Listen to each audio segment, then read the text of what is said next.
You just realized your business needed to hire someone yesterday. How can you find amazing candidates fast? Easy. Just use Indeed. Stop struggling to get your job post seen on other job sites. With Indeed sponsored jobs, your post jumps to the top of the page for your relevant candidates, so you can reach the people you want faster. According to Indeed data, sponsored jobs posted directly on Indeed have 45% more applications than non-sponsored jobs. Don't wait any longer. Speed up your hiring right now with Indeed. And listeners of this show will get a $75 sponsored job credit to get your jobs more visibility at Indeed.com/PODKATZ13. Just go to Indeed.com/PODKATZ13 right now and support our show by saying you heard about Indeed on this podcast. Terms and conditions apply. Hiring? Indeed is all you need.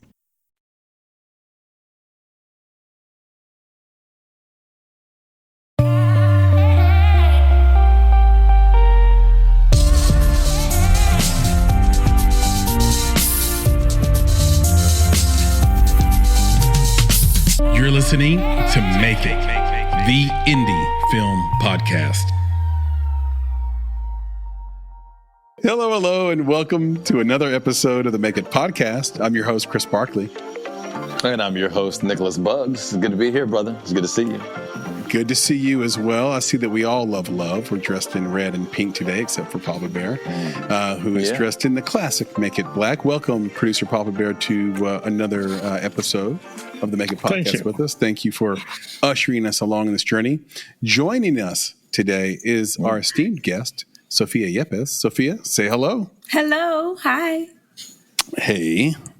Oh, hey. Hi. It's a nice little balance. You know what I'm saying? From the bass, we get a little, I like that. I like that balance. Bass, I appreciate it. Bass. Yeah. I don't know when this is going to publish, by the way, so I want to do some quick housekeeping, which is, well, hopefully it publishes pretty quick, but sometimes it doesn't go down like that. I think it will. But just to give everybody enough leeway, I want to do a couple of quick pieces of housekeeping.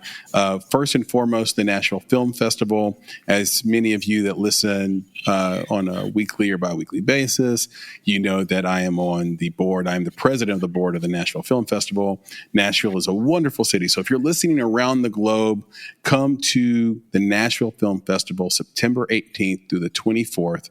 The 18th is a Thursday. That is also Papa Bear's birthday. It could not be on a better day. Come through. It's going to be incredible. We have the best films programmed. Shout out to Lauren Thielen, our incredible creative director and programmer. She's amazing.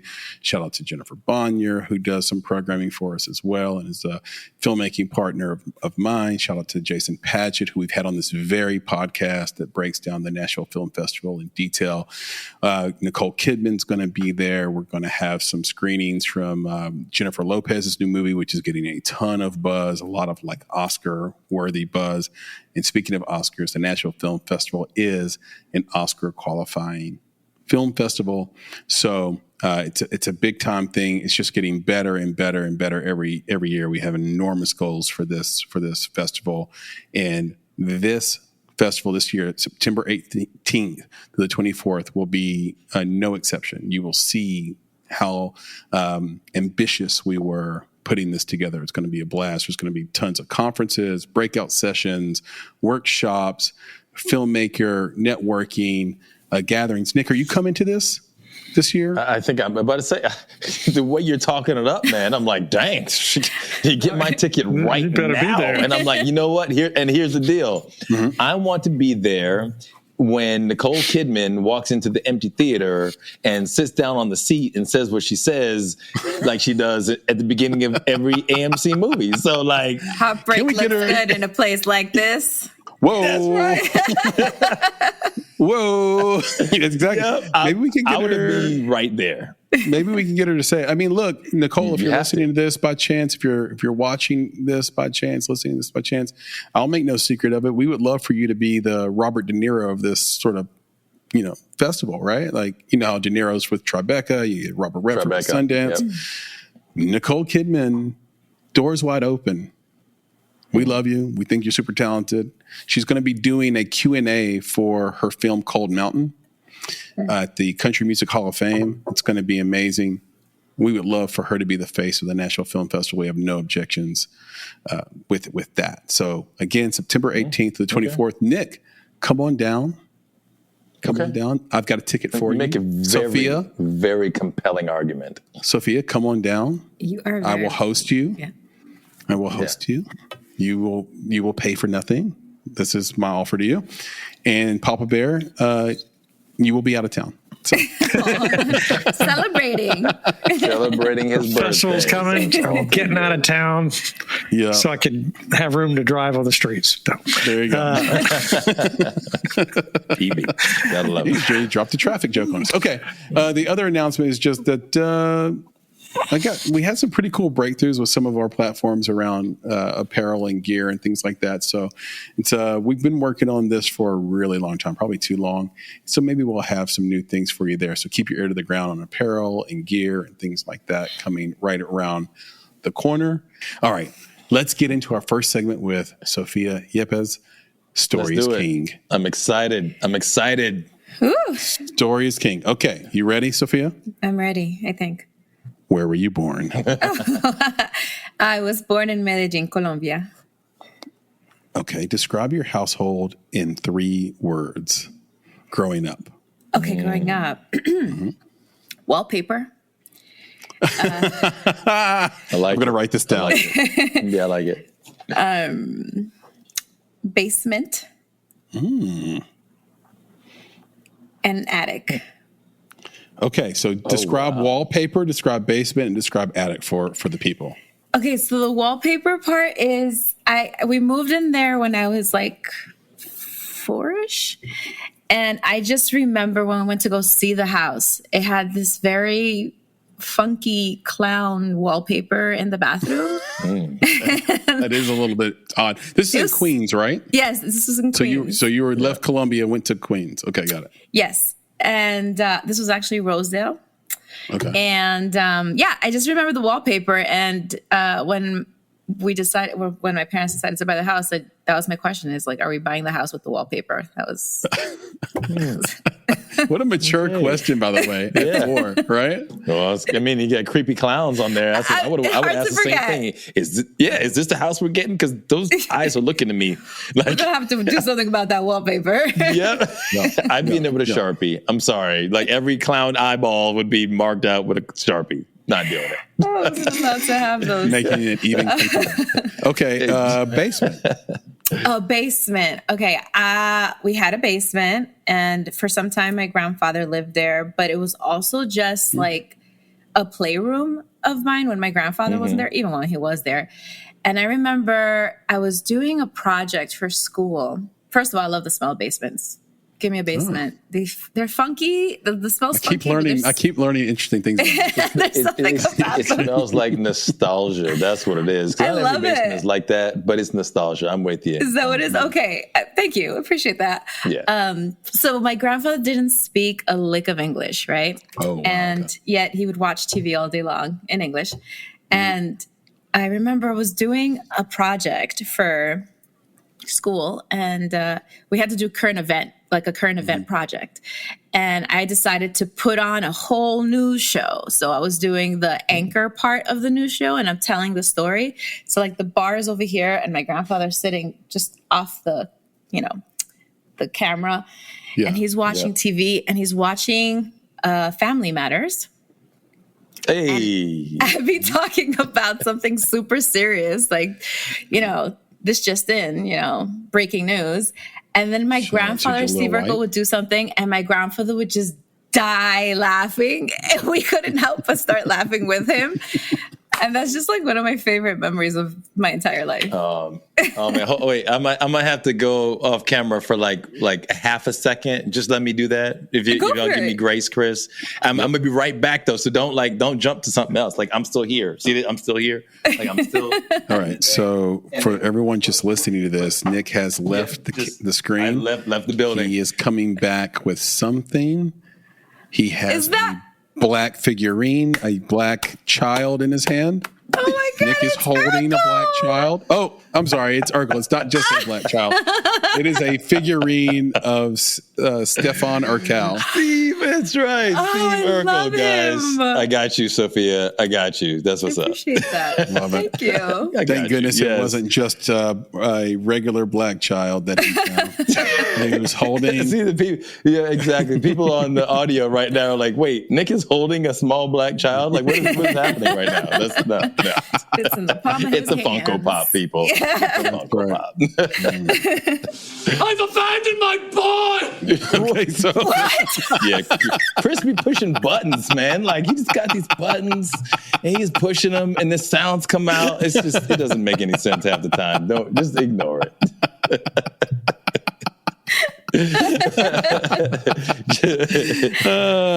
shout out to Daniel Day-Lewis on that one.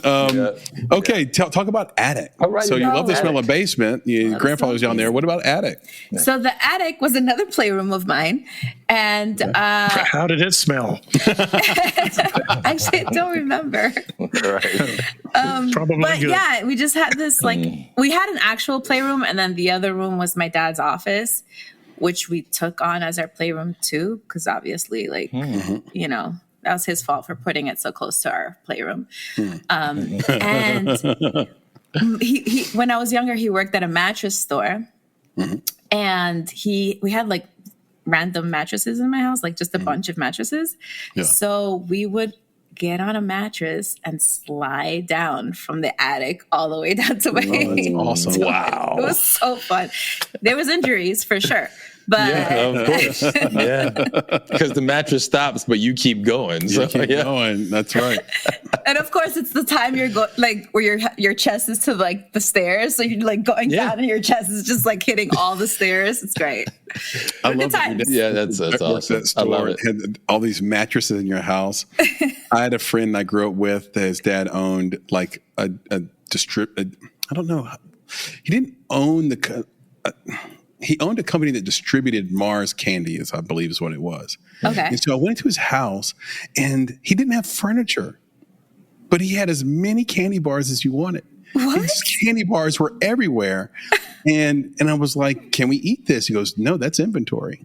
You cannot get high off your own supply. So he had a whole house full of candy bars Wait a everywhere, and there was nowhere to sit. I remember this Wait a vividly. second, Chris.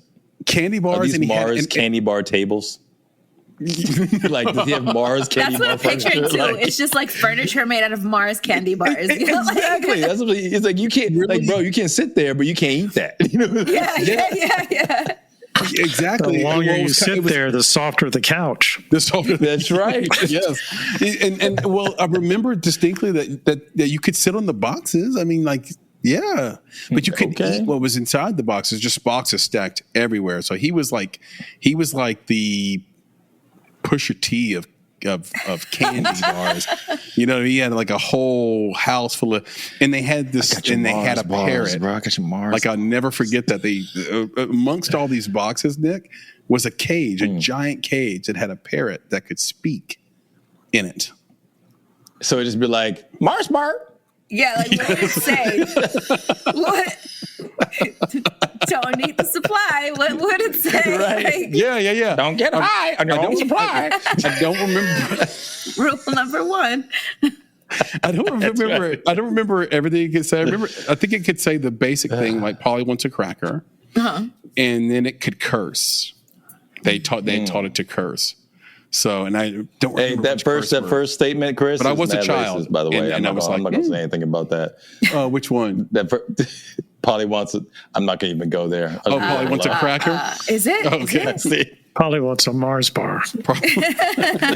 Yeah. Polly wants her See, freedom. that would have been impressive. yes. Polly wants her freedom. Polly wants you to answer the. Polly wants you to open the cage. You know, Yeah, something- no more cage. Yeah, exactly. Okay. All right. Wallpaper. that's wonderful. All right. Basement, Yeah, attic. wallpaper, for those basement, who and need to attic. know. And what was the moment you knew you wanted to pursue a creative life, though, Sophia? Is there? Oh, I knew since I could talk. Like, I was putting on plays. I was faking my own death since I could. Like, my poor mother, I think she suffered like multiple anxiety attacks because I was good, you know? You would die in front of her? Yeah, just like I would like faint and like faking a like massive injury. I like use all kinds of like red whatever I could find. Like it was almost always it was like just messing with my mom. But yeah, no, ever since I could do anything, I was super, super creative. I loved doing all and anything. When your mom noticed you doing that, did she immediately sort of put you in acting classes and camps, or did you have to find that yourself? I had to find you know, myself. wait. I know what mom did. Mom called The Exorcist. That's what she did. Close. That was so close. This child keeps dying in my house. I don't know what's going on. Yo, I think she still possibly might call someone to help me with that. Yeah, perfect. The rosary was out, bro. The rosary was out. That's all I gotta say. Constantly. Have you seen the movie Harold and Maude? Oh, we love that movie. Mm-hmm. There you go. Yeah. Explain that to the audience that hasn't seen it, PB. Well, it's just this bizarre kid that stages a bunch of deaths of himself, really upsetting his family. But he meets an older lady that's just as weird. Okay. Yeah, no. That's all you need. Definitely a disturbing movie if you let it get to you. That's right. Okay. So you had to discover this on your own. So you found an outlet for this for yourself. Yeah, it was more of like I grew up not understanding that could be a career for somebody. You know, I was just having fun. And I didn't really have the resources at that time to understand, like, oh, I can go to school for this, or I can go to a camp, or so I would just do. And it's actually really interesting because nowadays you think of something, you want to do something creative, and it's funny because now you think of something like creative that we want to do, and we find all these like obstacles to even start it. And as a kid, that's very interesting. You don't see those obstacles. You just find a way.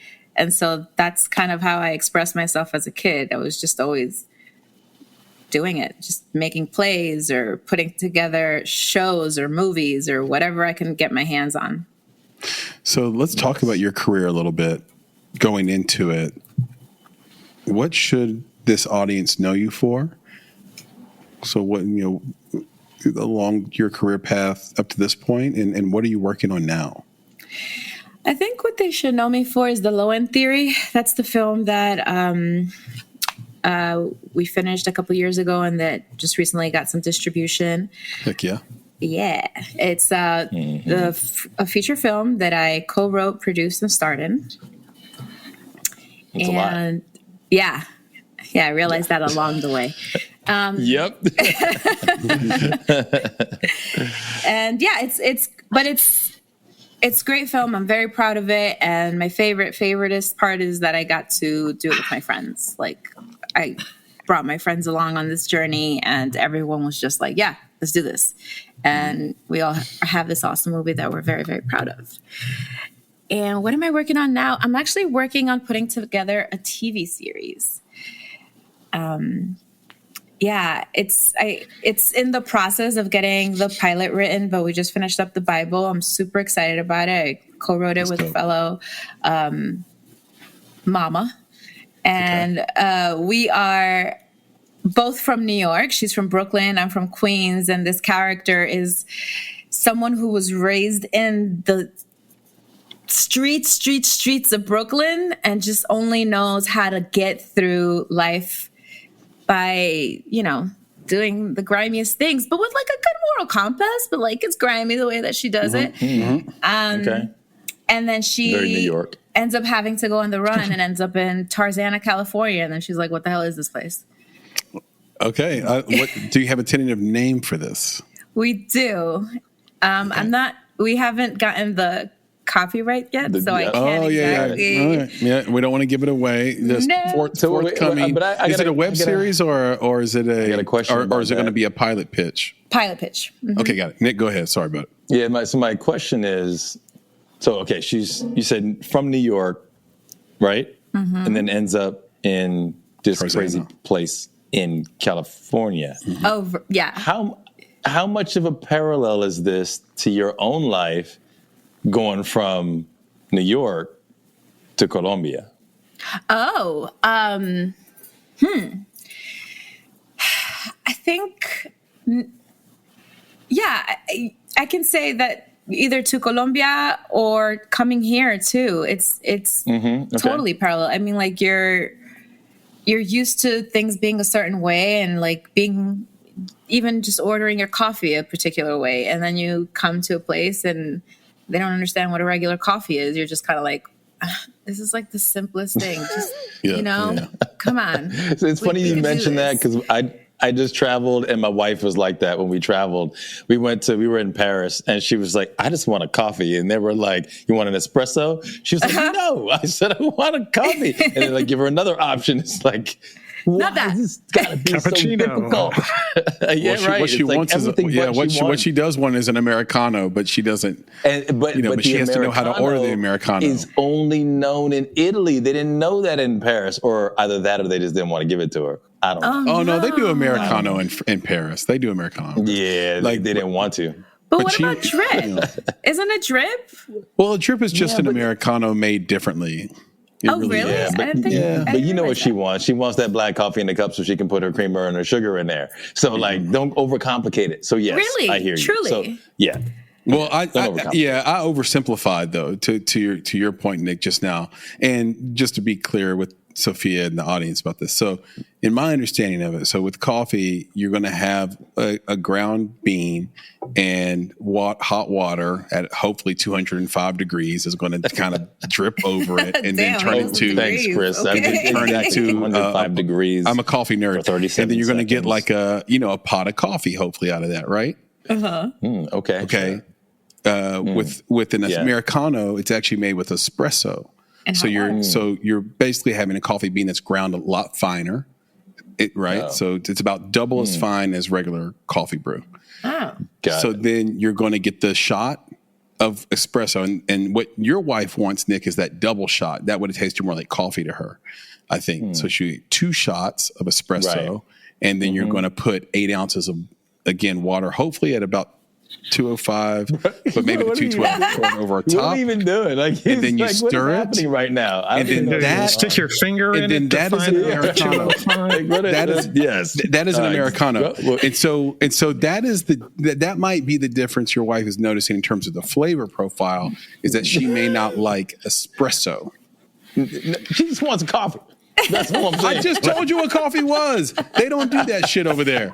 They don't grind it up that fat. They don't grind it up that fat, and they don't have like the machine that brews it out slowly. They don't do that. You go from New York to what'd you say, Tarzana, California. So like in New York, you ask for a regular coffee, you're gonna get coffee, like black coffee at 205 degrees, most likely. Correct. Yeah, that's right. With milk and sugar, right? Like that's just what happens. It's that's right. Milk, 2 sugars. Yeah.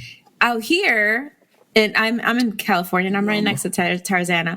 So out here, they're not going to do that for you. They're just going to give you the black coffee, and that it's like those little things that you've really learned to love about a place that you don't realize don't exist in other worlds. Is the thing that the thing that'll set you off, Like, why did you pick Tarzana, by the way? Curious about that. Well, one, because I live next door to it, and it's just such a contrast to the concrete jungle of Brooklyn. So there's your parallel that Nick was pointing to. Yeah, got it. I love it. I'm excited to see this. There's a couple of shows that I've seen that are similar to this. So there's one on Apple. And I'm forgetting what the name of it is, but it's set in England. It's kind of the same thing. Great people with a moral compass that's centered, but in a situation where they have to do something they have to continually do things pretty crazy to get their to survive, essentially, to get what they want out of life. And then there's another one with John Hamm, Your Friends and Neighbors. Oh, yeah. Who a fantastic show. Super good. Where you have John Hamm, who really is sort of the guy we're rooting for, but at the same time, he's doing a bunch of despicable things in order to keep up heirs to keep up the appearance that he's still wealthy. And it's a fascinating. I really recommend everybody watch it. The thing that makes yours different is that we've got 2 single moms, right? Oh, no, it's just she's not a single mom, but she's a mother, and or 2 mothers, right? But it's just one character. She's not even a mom. Okay, got it. So, but we're just happen to be mothers who are putting it together. Mothers putting it together. The character is one woman, though, right? Yes. Yeah. And that's different because the 2 shows I mentioned were all sort of male focused, POV focused, POV shows. This is really, really exciting. Okay, so that's what you're working on now. That's what we should know you for. So if anybody didn't quite get it, you're obviously a multi-hyphenate, but you're an actor, you're a writer, and now you're producing. And have you directed as well? No.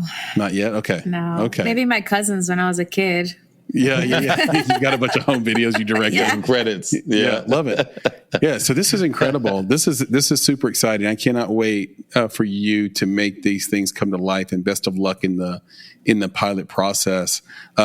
Is there, before we move on to audience polls, is there a particular network you'd want your show to live on? Is there a goal to pitch to a particular buyer? Because now there's only about 6 buyers. That's the one crazy thing. It's like it's wild. There's really about 6 buyers left. That's it. We'll see what it's like when it's all said and done and we're done with the pitching and what happens, right? Yeah. It just feels like it all changes so fast right now. But I think it's like an FM, Apple. Okay. You know? Yeah. What am I talking about? You mean FX? FX, yes, thank you. Yeah, FX, Apple. It's dark and gritty, so. Yeah. Okay.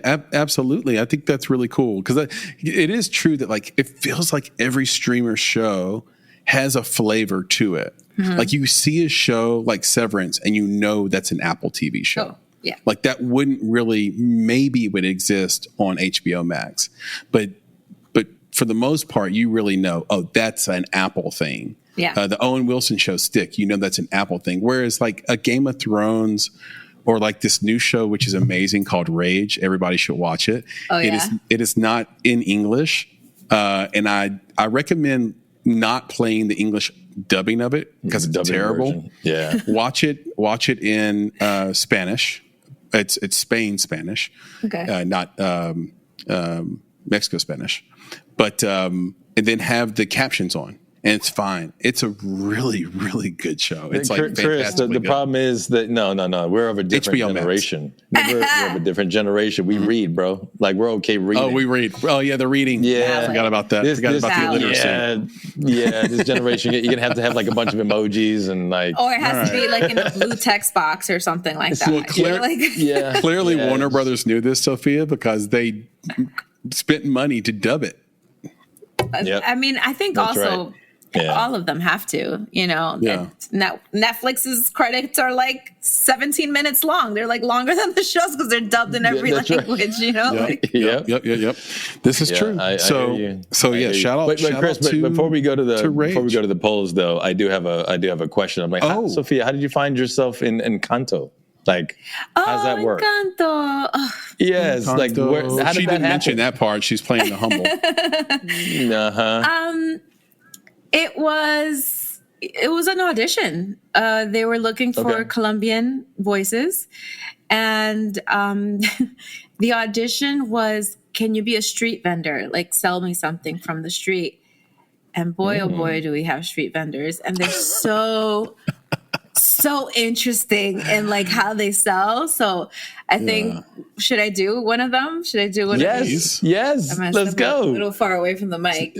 I think one that I did was Masa Morra, mil basam. Okay, is that too loud? That's wonderful. No, it's perfect. That's awesome. That's awesome. And listen, what I love about that is that you said they were looking for like a Colombian voice, right? Mm-hmm. And I've just had this conversation with one of my buddies like recently about he doesn't really connect with the idea of Latin or Latino culture. Okay, I'm going to tell you why. And he's what one would think is a Latino. He's Nicaraguan. Okay, and he says, I don't like it. He's like, my wife always says like, yo, we like Latino culture, Latino this, Latino that, and we got to be Latino. He's like, no, because we're not all the same. Mm-hmm. He's like, Nicaraguan culture is not the same thing as Puerto Rican culture. Not a monolith. Mm-hmm. It's totally different, right? So so he's like, it's a totally different thing. And I thought it was cool when you said they were looking for a Colombian street merchant, not just a Latino or Latina street merchant, because that's specific. Right. Yeah. So when you're specific, you can talk up to your specific experience, because that might be totally different from what they do in, Puerto Rico or Colombia or somewhere else. So I thought that was really cool that they were looking for that level of specificity in the role. Oh, absolutely. Especially because we don't get a chance. Like we haven't seen ourselves, not in a Disney movie and not in a lot of content, across the board of whatever we're watching or listening to. So to be requested specifically, just to be in that film for me was such a proud moment, I was like, yeah, Colombia, we're on the map. We're on the Disney map. Right, let's go. I love that. That's awesome. You see my little, that's perfect. I love it. I don't know if you can see right there. I've got a little ode. I got the little sugar skull right there that I've got in my I do see Lego that. So what Nick is pointing at is one of his Lego designs Legos that are behind him on the set. Those are Legos? All Legos. Get out. That's so cool. And he did them. He did not buy them, and there was no tip. That's right, and they're not a set. You can't get that on the interwebs. That's right. For now, Marilyn Monroe. Not until he sells them on the Exactly. It's so hard to get rid of them. But these How's that possible? They're so cool.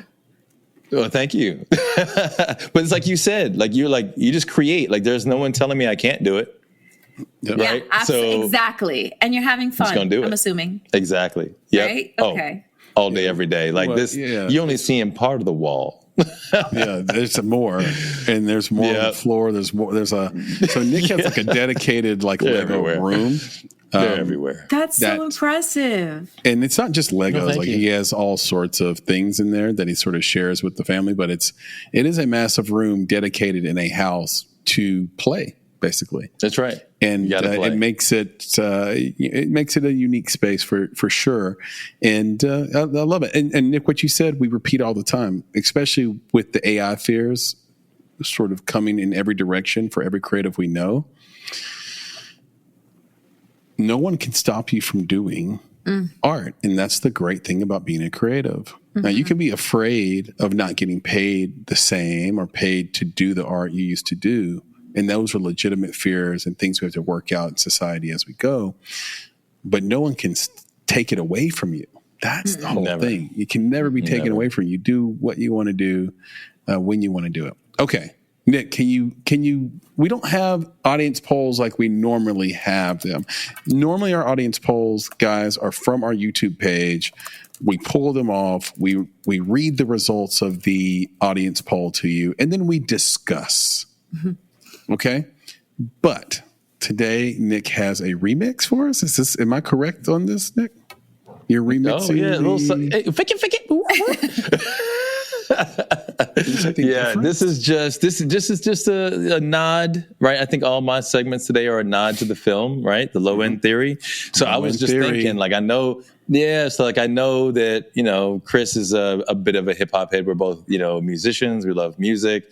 And I was just thinking about the Low End Theory album from A Tribe Called Quest. Oh. And my thing was, right, look, and it's just amongst us, the informed few, basically what's your favorite track from that album? And I think I'll put this out on social, on YouTube, and see what they say, what people say. But I was, what the people say. But I wanted to see what you all thought. And Sophia, I don't know if you got deep into the album because of the movie title, but there's a couple of tracks. So I did go on the interwebs and I did look at what people thought were the top 4 tracks on that album. And the top 4 tracks were Jazz, Check the Rhyme, Scenario, and Excursions. Okay, those are the top 4. Now, Excursions, I think, is actually the first track on the album, and Scenario is the last track on the album. Yeah, but those 4 tracks. So Jazz, Check the Rhyme, Scenario, and Excursions.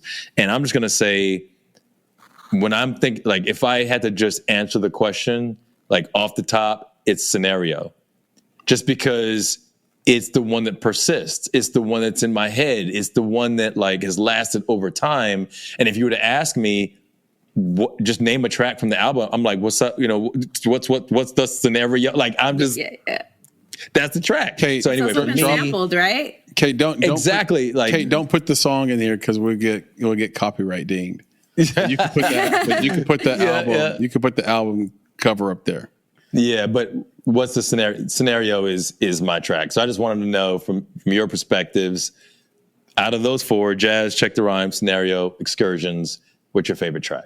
Sophia, do you know this album? Do you know this stuff? I do know it, but I know it because of, like, helping write the film. I didn't know it before. Right. Like, I knew the songs, but it wasn't something that I was like, you know. But my the co-writer and director, he's big time Tribe Called Quest fan, like big time. Yeah. Okay. So, yeah. Well, in making the film, did you come away with a song that you liked the most? Scenario has always been a song that, like. See, now we're going to be boring because I was going to say Scenario too. It's not boring, bro. Or In Sync, just, like, you know. Yeah, exactly. Yeah.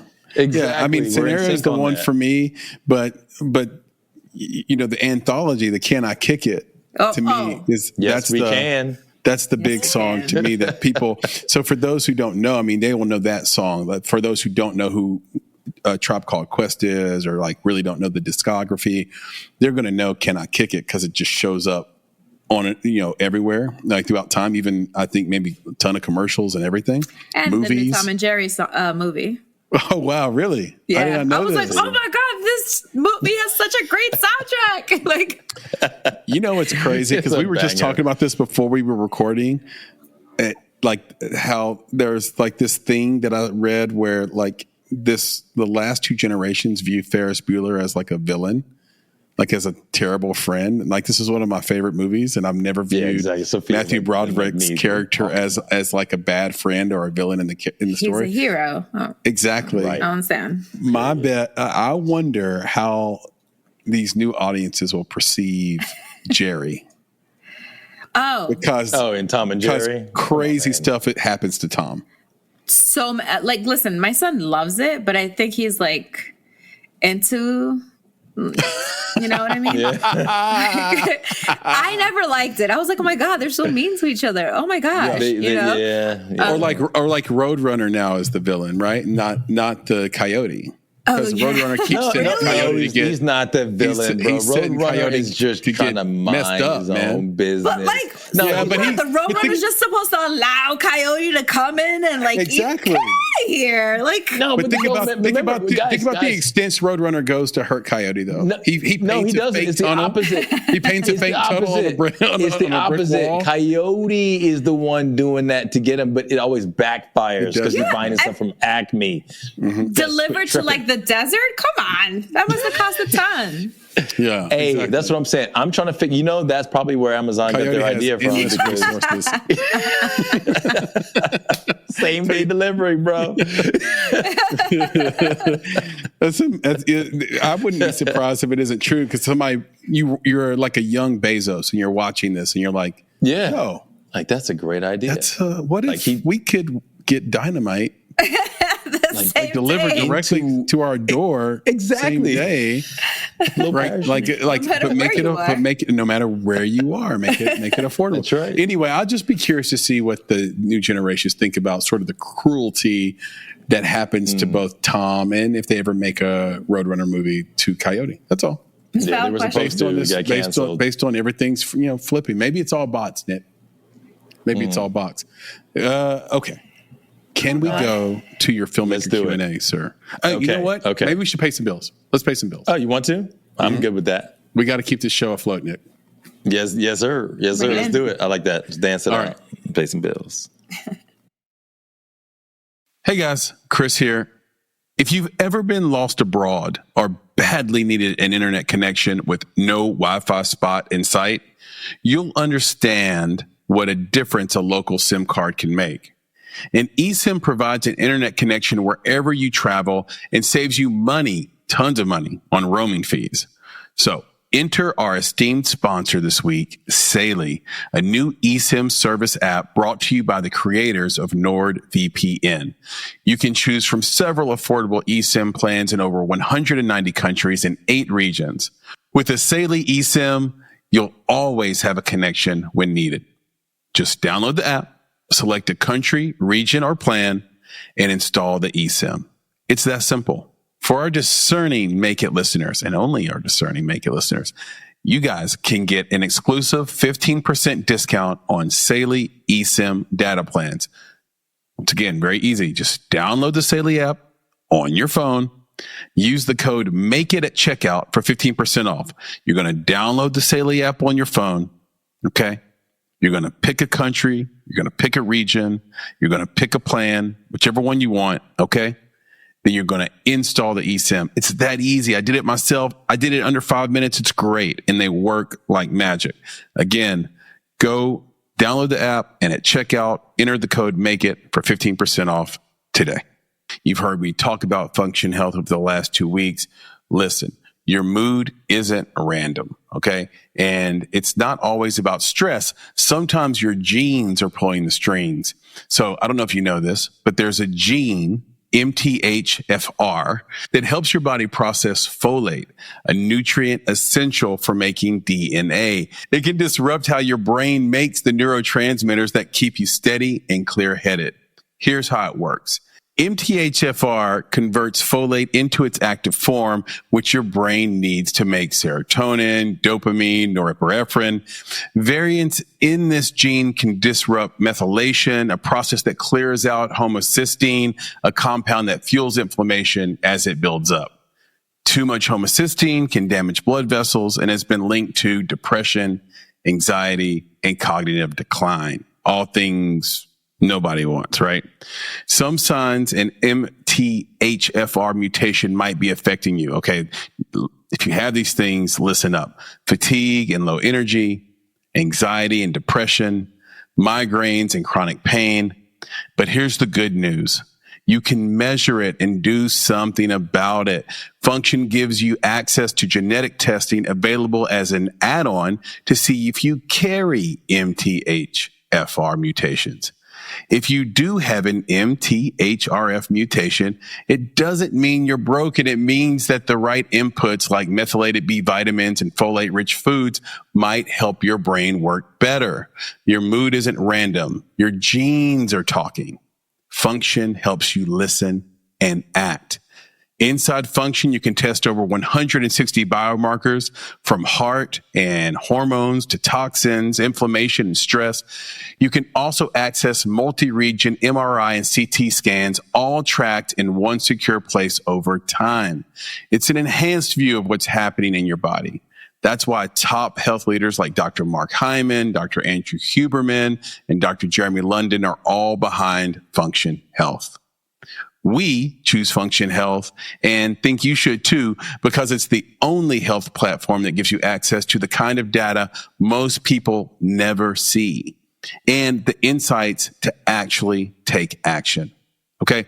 Learn more and join using our link. The first 1,000 to do it, to use this link, get a $100 credit toward their annual membership. So stop what you're doing here. Visit www.functionhealth.com/make it. That's www.functionhealth.com/make it, or use the gift code MAKEIT100 at sign up to own your health. And now back to the show. You just realized your business needed to hire someone yesterday. How can you find amazing candidates fast? Easy. Just use Indeed. Stop struggling to get your job post seen on other job sites. With Indeed sponsored jobs, your post jumps to the top of the page for your relevant candidates, so you can reach the people you want faster. According to Indeed data, sponsored jobs posted directly on Indeed have 45% more applications than non-sponsored jobs. Don't wait any longer. Speed up your hiring right now with Indeed. And listeners of this show will get a $75 sponsored job credit to get your jobs more visibility at Indeed.com/PODKATZ13. Just go to Indeed.com/PODKATZ13 right now and support our show by saying you heard about Indeed on this podcast. Terms and conditions apply. Hiring? Indeed is all you need. And we're back to the show. And Nick, we're back. Can you usher us into Filmmaker Q&A? I can Ursher you. Ursher. I was holding it back. With the lovely Sofia Yepes. Yes. That's right. Okay, so we did he's been to church. Yeah, you're right. That's right. So we did the poll about low end theory, right? Mm-hmm. But I'm also going to do Q&A a little bit differently this time, and it's all about the low end theory as well. So I was looking into low end theory not just as the second album, but also low end theory is a thing, right, in music production. And it applies to, and I have it here, like it's making the bass frequency strong, defined, and uncluttered, giving a track weight and groove without losing clarity. So I thought that was really cool. And the idea of a film being named after that, I thought to myself, what if the low end is actually the raw, authentic, emotional stories in the human experience? Ooh, okay. Policy. So what if we extrapolate the idea of low-end theory in music and consider what if there was a low-end theory in film?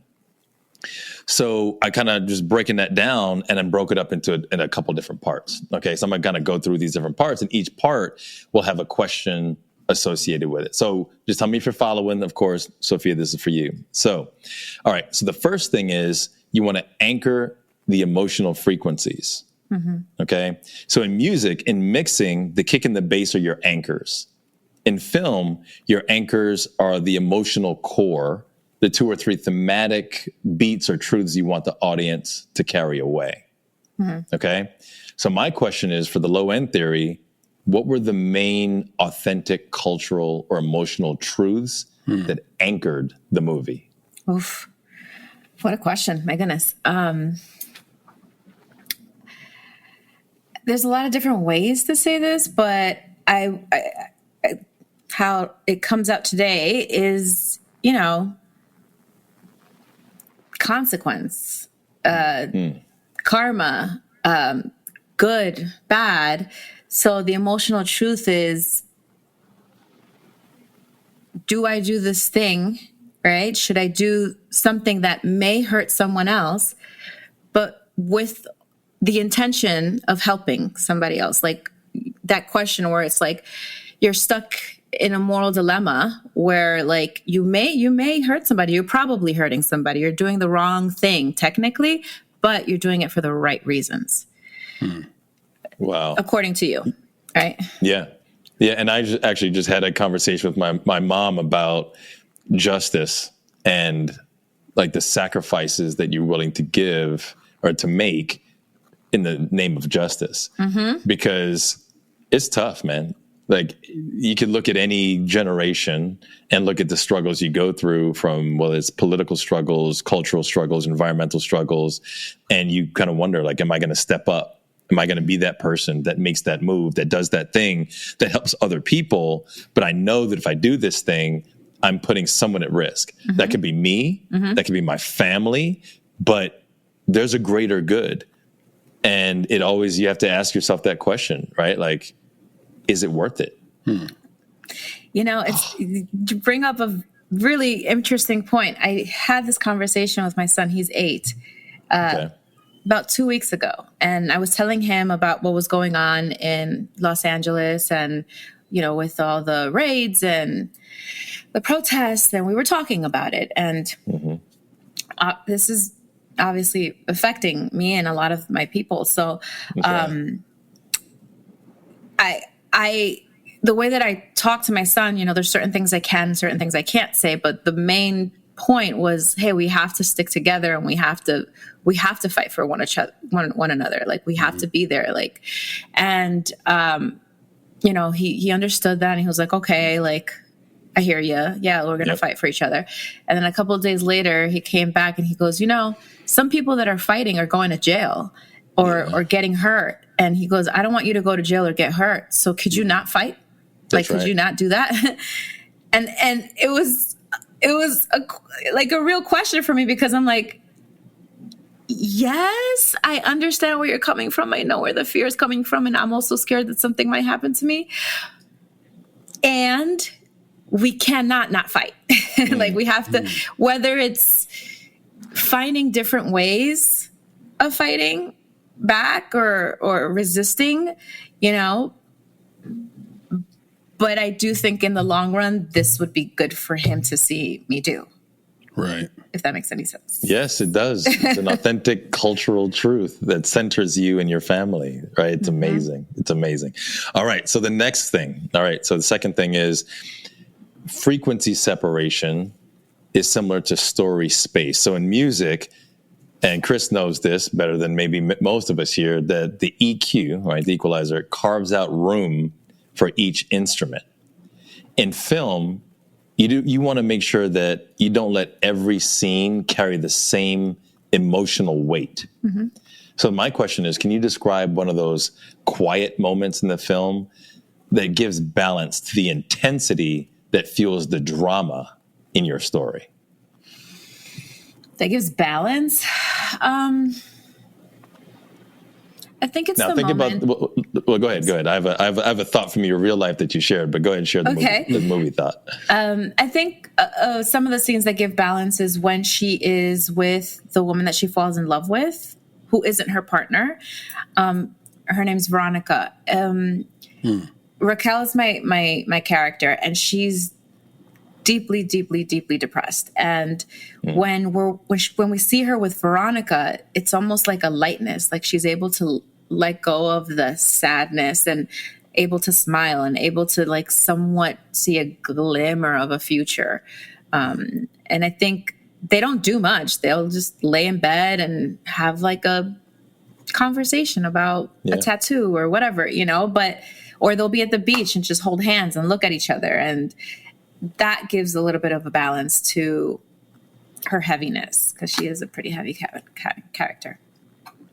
I like that. And I was just thinking about like you having that conversation with your son, right? There's so much stuff happening in the world, but if you strip out all of that stuff, you take it away, you turn the news off, you turn the noise off, and it's just you and your son just having a conversation in the quiet, knowing that all of that chaos is there, all of that drama is there, but in that moment it's like, that's real, and it's real to both of you. So I see that you've translated a little bit of that quiet into your story, which is awesome. Yeah. All right. Third one. All right. So dynamics control is like the idea of raw but legible. So in music, you compress to keep the bass powerful but not overwhelming. Like those dudes that got the flipping bass, the subwoofers in their flipping trunks, and it's like, God, You did that everybody knows that noise. It's like ridiculous, right? So annoying. So you compress to keep the bass powerful but not overwhelming. So in film, when portraying raw human culture, you want to allow it to breathe, but you shape it in post. Right? You trim out redundancies, you focus on the viewer's focus the viewer's attention, and you keep the story thread visible. So my question is, or more of a just ask, can you describe how important the edit was to trimming out some of that intensity? Because I'm sure you guys went raw. Like you went in it. You went as hard as you can to get the emotion out, but sometimes that emotion can overwhelm a little bit. So how important was the edit to make sure that that intensity didn't overpower your story? Massively. They have a saying, you make 3 movies when you make a movie: the one that you write, the one that you shoot, and the one that you edit. Yep. Right. And it's so key for your editor to really understand story and to really understand how to like connect these moments to each other and to take out the redundancies, to be able to also have enough of grounding to be able to have that back and forth with the director too, to be like, no, this needs to go. You know what I mean? Because that can be tough. It could be very difficult, and it's, they call them whatever, they're darlings. It's hard to get rid of. You got to kill your darlings. Yeah. Yep. And so, gosh, the edit shaped. I don't even have words. Thank God for editing. It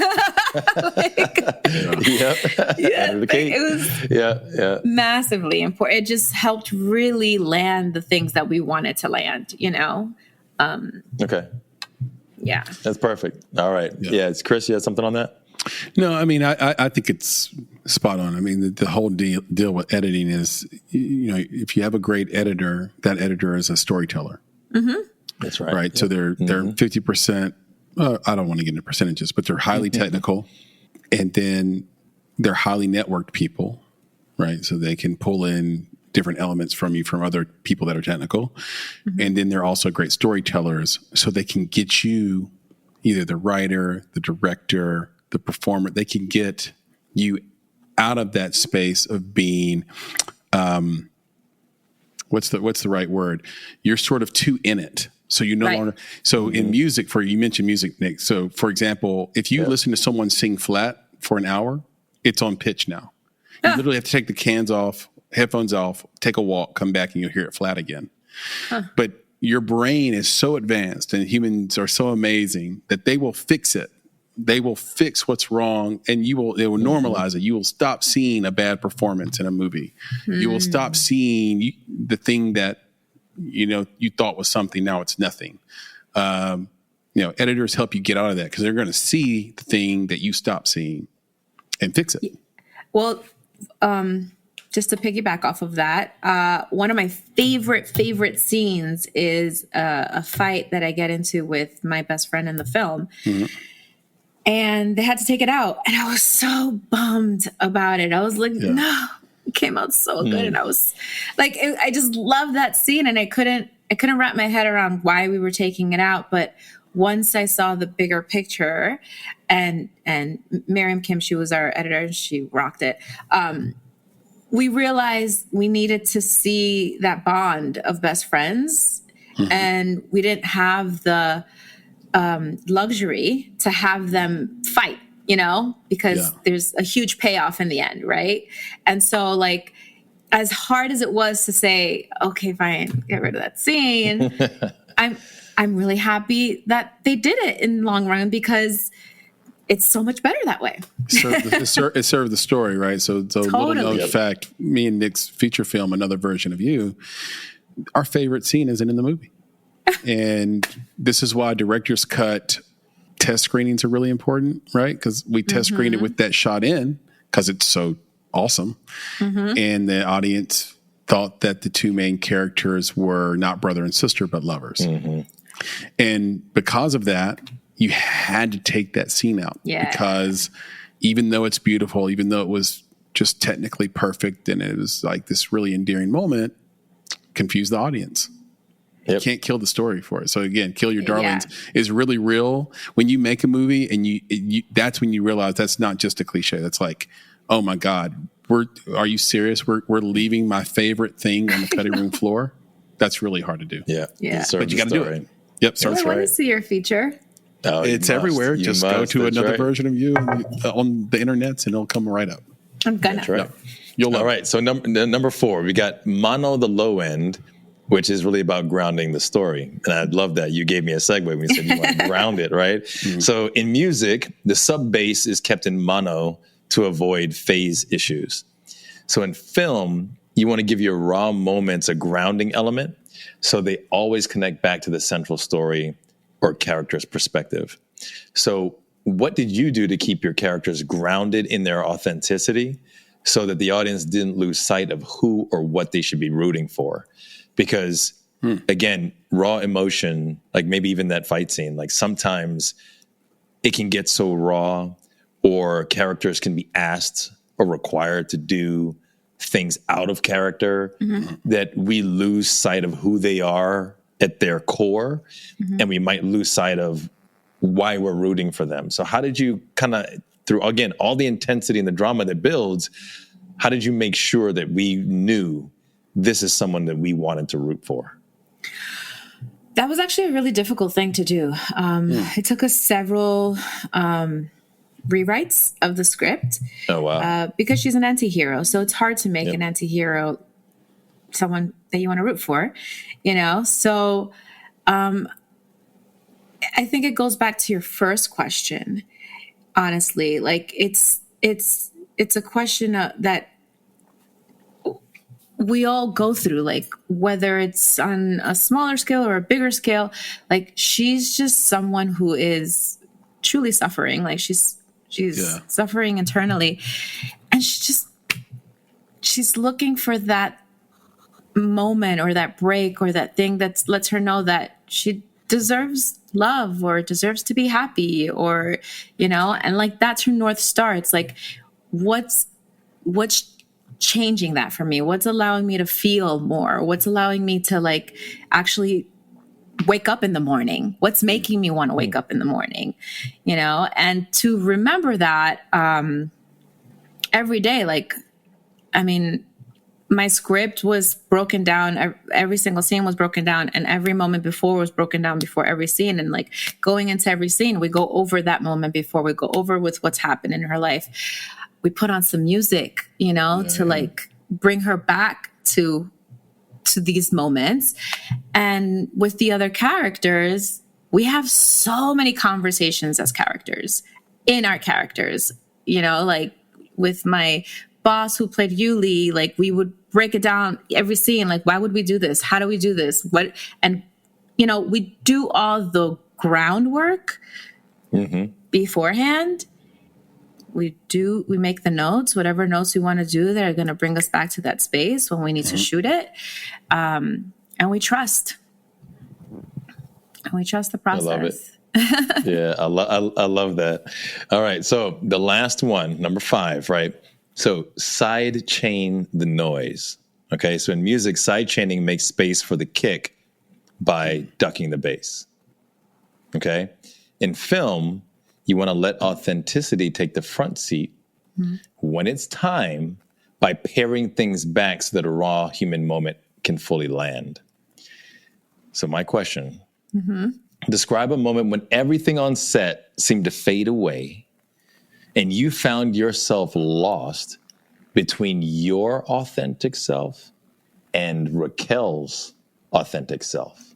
There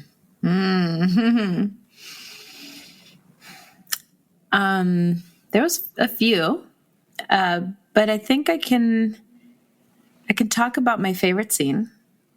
Okay. Let's discuss. So in my favorite scene, so I'm falling in love with this woman, and you know what it's like when you're falling in love, like It's the best. I mean, it's the best, but it's also the worst because you can't think of anything else. And all you want is that person to like love you back. And you sometimes know, sometimes don't know. And you have like that moment of doubt with that person. And in the scene, I sit down with my best friend and I find out that he's talked to her without me knowing. And she never told me. So there's like some kind of deceit, betrayal going on here. And I start to think that potentially my best friend in the film has had some kind of relationship with this woman. Okay. And well, I mean, I don't know if we've all had it, but generally speaking, we've all been betrayed some way, somehow. Lots to see betrayal. And yeah, I think that in that moment, I allowed those circumstances that I've been in, because we get into an actual fight, we get into an altercation. So I like, despite having a choreography for the fighting scene, I felt like my chest was all hot, my face was all hot, you know, and like I felt this real anger for all of these people who have betrayed me in my life, you know, that I'm just like, a few, I don't know if I can curse, but like, you know, it's an adult show. There's this great moment where like we're out of the scene and I'm just like cursing. I'm just like, you, and like letting it all out, you know? And I knew that a lot of the stuff was resurfacing because every time we had to shoot it again or get another angle, like my poor director, like Cisco, I like took him into the kitchen. I'm like, this scene, and I'm getting all like worked up, and he's like trying to bring me back, and I'm just. The director is Cisco. Yeah, his name's Francisco. Francisco. Oh, Francisco. I was like, I have Francisco written down, and then you said Cisco, and I just thought about Drew Hill. So anyway, yeah, no, that's Cisco. Okay, I was going to say what. Okay, go ahead. Yeah. But that I would say that was one of like the ones that I needed a moment after that. Okay.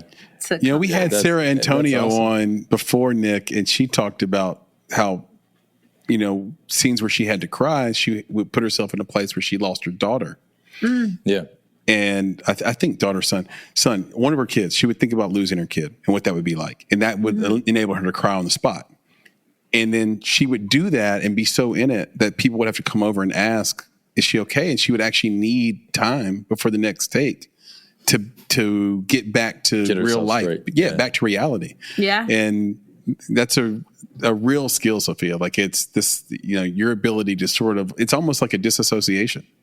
Yeah, absolutely. Yeah, that's it. And that's what I was thinking because, the other, it's like, it's not a secret, right? Because we just talked about it. But the thing is that Sophia co-wrote the story. So that means really close, there are elements of her in it, whether she likes it or not, right? It's going to be there. So these elements that she wrote in about betrayal are about her. Yeah. So when you get to play that part, those parts that are about you come out. And that's what I knew. I was like, that's that raw, authentic thing. It's in there. And somehow the lines get blurred. It's you now. You're raging out, right? It's not Raquel. Totally. It's not your character. You're raging out. And that is a beautiful thing when it comes to acting, because that's when you're not acting anymore. It's gone. The lines are gone. The feeling is there, and it comes through on screen. And I'm sure that fight scene that got cut, I'm sure it's palpable. And I would hope that one day it comes out and we get to watch that fight scene extra, Blu-ray exactly, extra, or like streaming because we wouldn't want that to be lost in the sauce. So, but thank you so much for that. And like I said, it was a great exercise for me, just thinking about the low end theory in the application of film, because I really do believe that is what indie film is about. It is about low end theory. It is about the raw and authentic, real human stories that sometimes in like studio films, it gets lost. They go for the high end, right? They go for the high end because it sells. They go for the high end because it's popular. But the low end, that's where we are. That's the indie film. Thank you, Nick. Actually, that was such a cool way to like. Everyone brings up the low end theory, but no one's really actually done that comparison of like what the low end theory actually means compared to like how to like connect it to filmmaking. And I appreciate it. It was very, very cool. Great questions too. My pleasure. My pleasure. Hopefully your director likes it too. Because he's gonna love it. Hip hop head. So there it is. Awesome. Nick, great job. Another filmmaker Q&A in the books. And Sophia, incredible answers to all that. I hope you guys got something incredible out of it. And now we turn our attention to producer Papa Bear, who is going to bring us some things we should know. Papa Bear, lay it on us. Sip on that one, man. I'm going to sip on it. But lay it on us gently. Gently. Well, it's going to be all things Colombian. Okay. Okay. So, immediately at a disadvantage. Yep. Thank you. Yeah. But knowing that Sofia got her acting debut in an award-winning Columbia University student thesis film, St. Paul, started digging around, and I found that the Academy of Motion Picture Arts and Sciences not only gives awards to film industry professionals through the Oscars, but they also annually present Student Academy Awards. Yeah, they do. Yeah, for student films. Okay. So in that vein, I ask, who is the first and only Colombian-born person to be nominated and also win an Academy Award, either as a student or otherwise. Do you know which film and what year? Oh my God! Tricky. Wait, so is this 4 questions then? Yeah, exactly. I kind of like this. I kind of like this in my veins. If we since you picked said the this was in the person vein. and didn't say what the film was, it would, Okay, so for the audience though, let's review this in a very tight way. You want to know the movie and the person who made the movie. Well, The name of Colombian descent. Of Colombian descent, and then you want the year that movie came out. Well, those are extra. And you want the award mainly, who is that won. first Colombian person to be nominated and win an Academy Award? Who's the guy who directed The Revenant? That guy? Yeah. I'm not allowed to Google, so I don't know. Is he Colombian? God, how about forgetting his name? I mean, I don't know. But I think it's the one that did all natural lighting, right? Yeah. He's amazing. God, I feel so stupid. Right Chris, you mean stupid, man? That's like so. I can't remember his name. Honestly, he's famous. I'm Colombian. I feel like I should know this. Famous. He's super famous. Yeah, but here's the thing, and that's why he's super tricky, PB, with this stuff. He starts out with the student film. So you're now like, is it a student film? Is it a non-student film? But I don't think it's a student film. I think he's trying to trick me. I don't think it's a student film. But I have no clue. I have no clue whatsoever. So it's because you think it's not a student film, but I think it's not a student film, but I couldn't tell you. Like, if you asked me, Nick, who were the Colombian director? Because he's playing with us. He's playing with my emotions right now, and because that was the connection back to Sofia and the film that she was involved in. So he's playing with my emotions, and I don't know who it is. And just so you know, there was a kid in Hagerstown, Maryland, who won an Academy Award in 2024. Why are you telling us that? Yeah. Because I am aware. It's so hot. What is this? Filmmaking is so hot right now. Chris, I think that's why you're telling us, because filmmaking is so hot right now. I'm telling you because Hagerstown, Maryland is an hour from me. And I'm just telling you that there's a kid an hour from me who won an Academy Award through the Youth Academy Award. So I think it's really cool. And we celebrated him at the Hagerstown Film Festival earlier this year. Okay. He was in the audience there. It's not because filmmaking is so hot right now. Thanks for the filmmaking is hot all the deviation to the fact that none of us know the answer to this. Thank you, Sophia. I'm trying to fill the space. Sophia doesn't even know. I feel like you're going to say the answer, and I'm going to feel like, we should have known that. We are how we're all going to feel. Is it? What's his name? Iñárritu or whatever his name is. Iñárritu. Is it him, Papa Bear? He's not Colombian. Not Colombian. Never mind. Take that back. He's from Peru, right? Is he? I thought he was Mexican. No, Peru. See, you're tripping, Chris. Papa Bear. What's the answer? I'm just naming places in Central America. Exactly. What it is? I'm so curious. PB, what is it? I want to know. What is it? All right. Inquiring minds want to know. In 1996. I was like Bogota, barely born. Just saying. Tupac died in 96. Right, there you go. That's what I remember about 96. Born filmmaker Patricia Cardoso. Okay, I'm writing this down. Woman. That's the last name. No, I'm looking it up. Cardoso. Patricia Cardoso won the Gold Medal Student Academy Award for her dramatic film, The Water Carrier. The Water Carrier. Wait, The Water Carrier was a student film? I had a feeling it was that. It was like a student film that won and then transitioned into like the indie world. Wait, she's the director of Queen Sugar, bro. Like, this is not a small name. She's gone on to direct a lot of great films. Shout out to Patricia Cardoso. Yeah. You're going to have to handle up, Sophia. You just seriously and apologize for not knowing. Do you know how many people will hate you if you mention this at a film festival because they're so envious of your film knowledge? Chris, this is Miriam Bell level knowledge. Chris, 6 Degrees of the Make It podcast. She did 2 episodes of Will Trent. Oh, and Will Trent is in the before. Our friend Sarah Antonio that we just you mentioned already a moment ago is also a star of Will Trent. Right on. So 6 Degrees of Separation with the Make It podcast.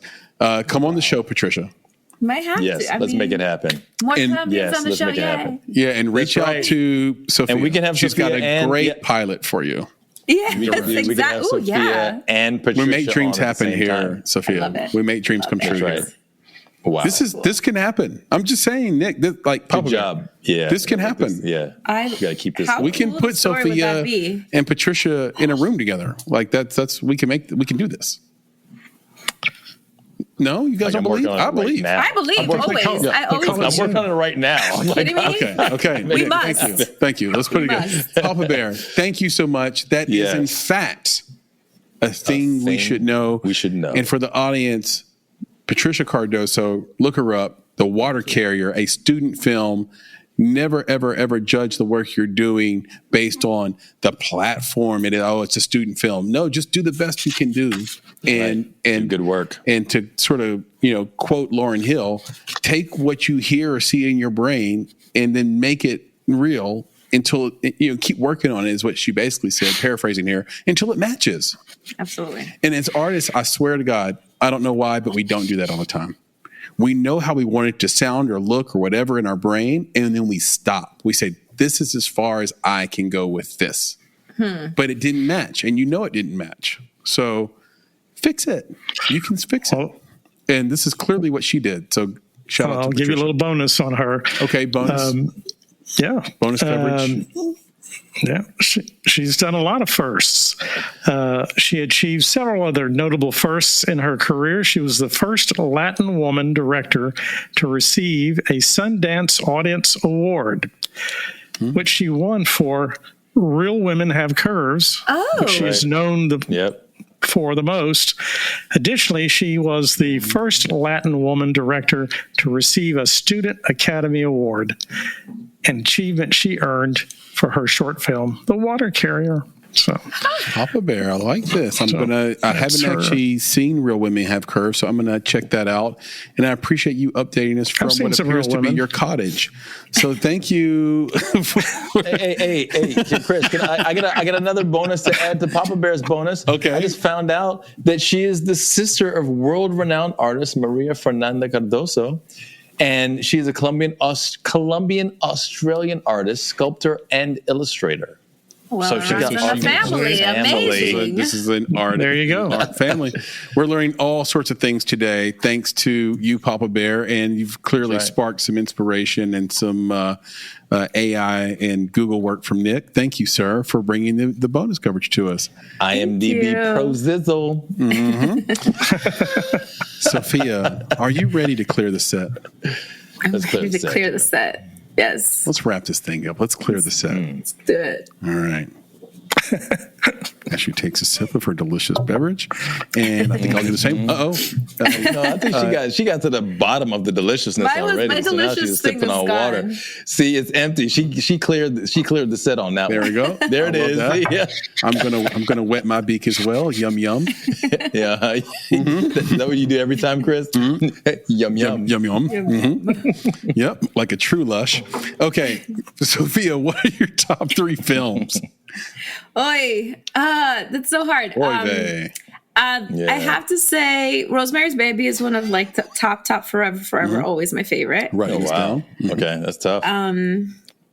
That's so many, but I got like the girly ones too, like the Dirty Dancing. I can't. Yeah, just throw it out there. Exactly. I have Don't be. Yeah. always and forever. Like I'm also just love to dance. So Shout out to the late great Stacey Wildlitz, who wrote the song for Dirty Dancing, She's Like the Wind, and recently passed away. We have created the Stacey Wildlitz Award, Music and Film Award at the Nashville Film Festival, the first ever.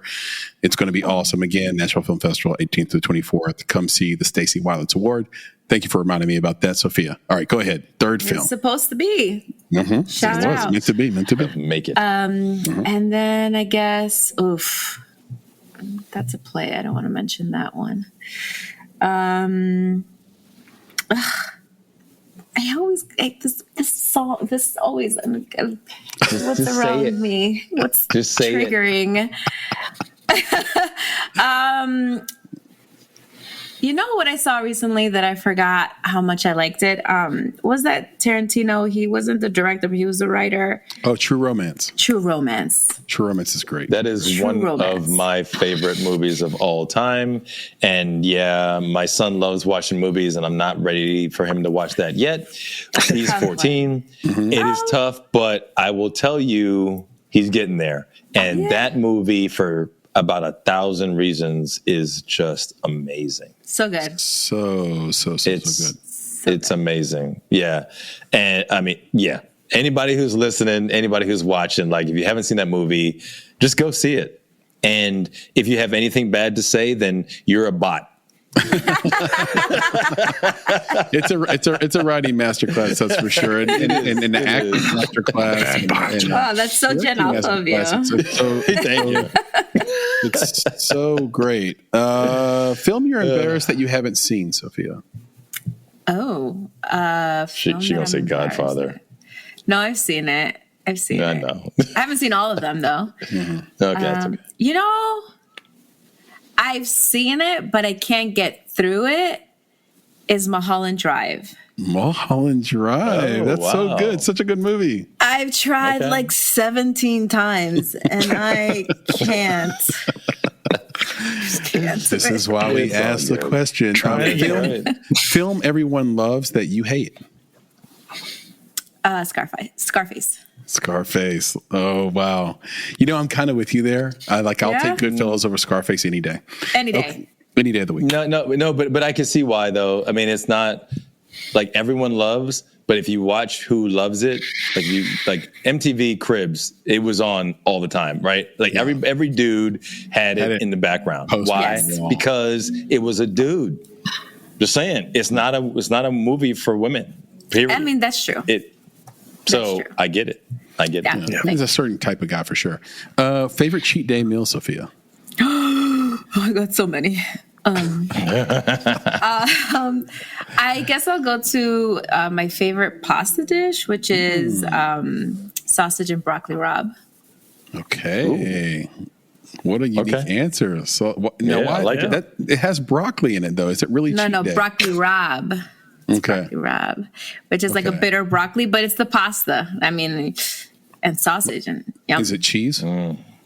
Yeah, it's cheese. Yeah. Okay. Got it. Okay. I'll give you cheat day credit on that. It's like all sorts of deliciousness.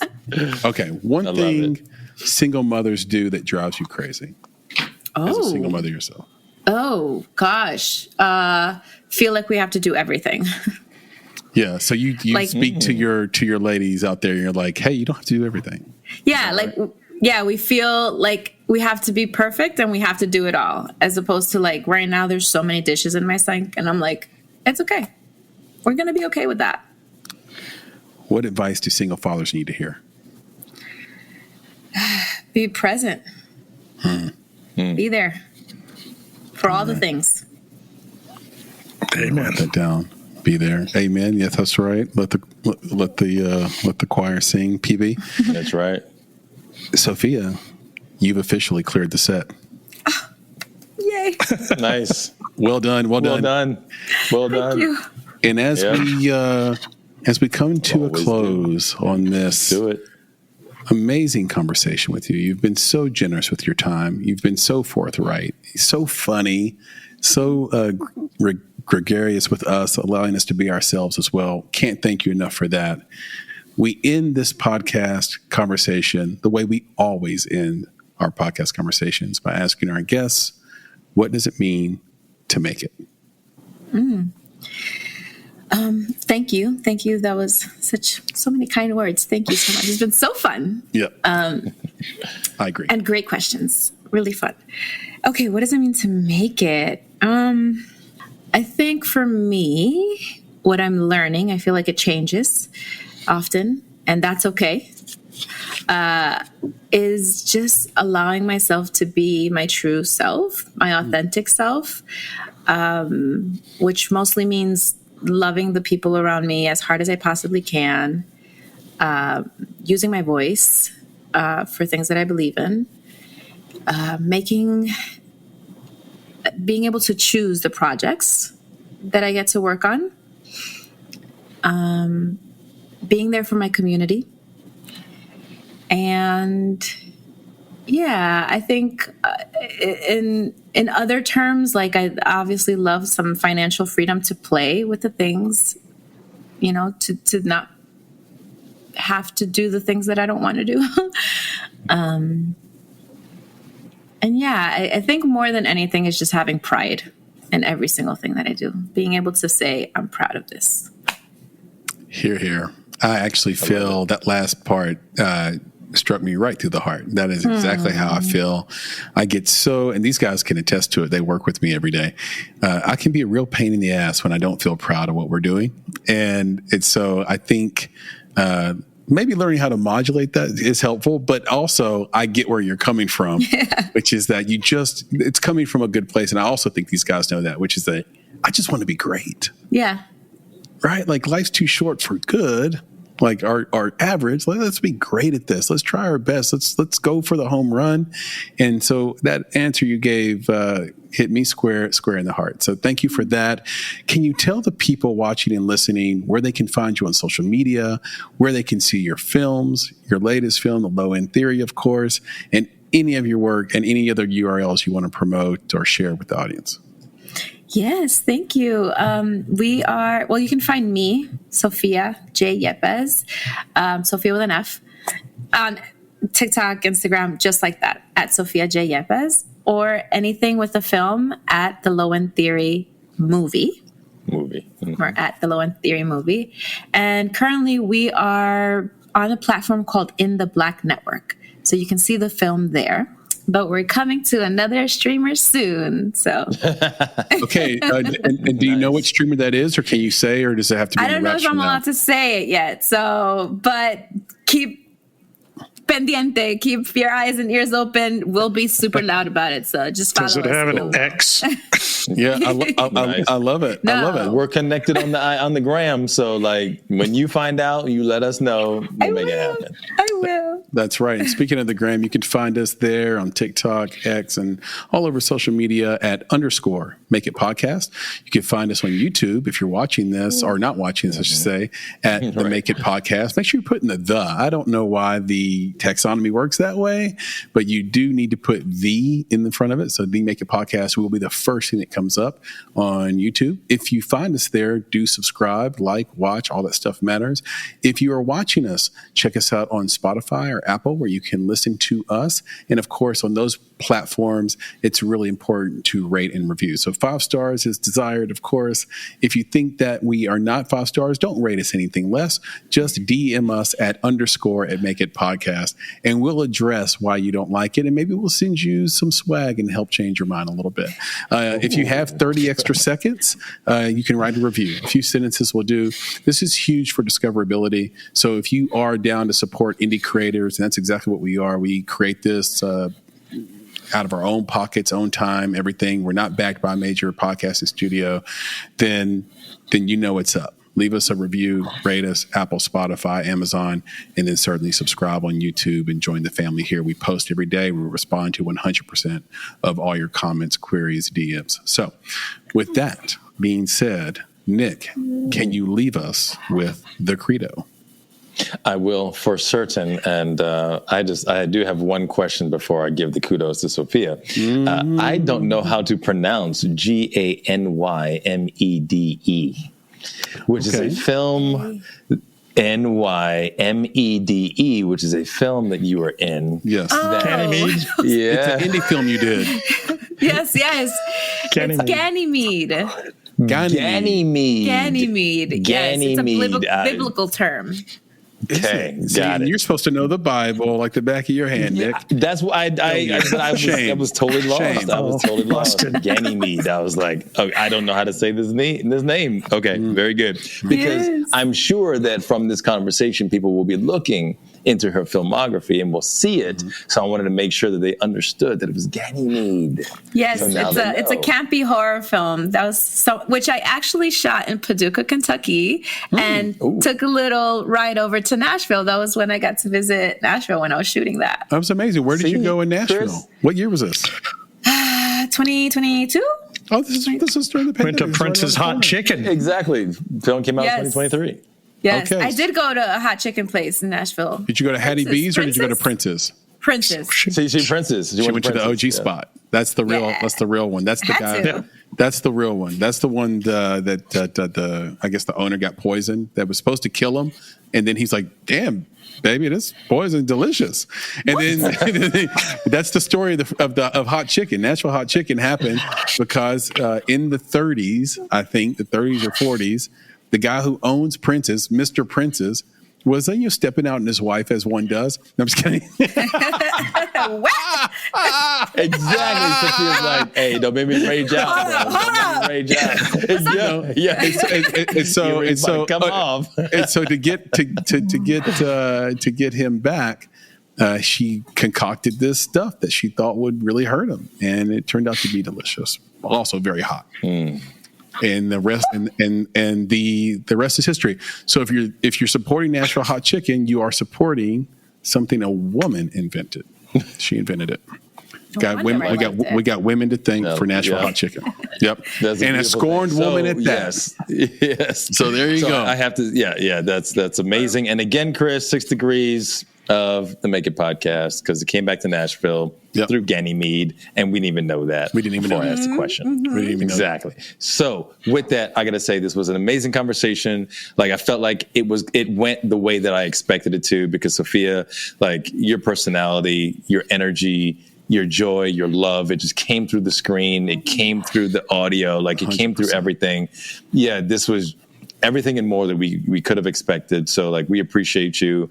We would love to make this happen where we have another episode with you on, and we get this special Colombian director to come on as well and have make some connections. We'll work on that. But until then, I have to say to our filmmaking friends, family, fans, and followers out there, be better, be creative, be engaged. And thank you for listening. Nick, Sofia, Papa Bear, talk to you soon. Thank you, guys. Yep. Thank you so much. See you. Appreciate you. See everybody. All right, folks. Peace. Peace.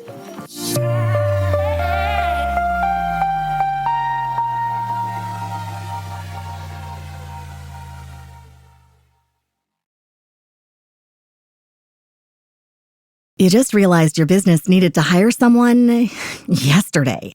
How can you find amazing candidates fast? Easy. Just use Indeed. Stop struggling to get your job post seen on other job sites. With Indeed sponsored jobs, your post jumps to the top of the page for your relevant candidates, so you can reach the people you want faster. According to Indeed data, sponsored jobs posted directly on Indeed have 45% more applications than non-sponsored jobs. Don't wait any longer. Speed up your hiring right now with Indeed.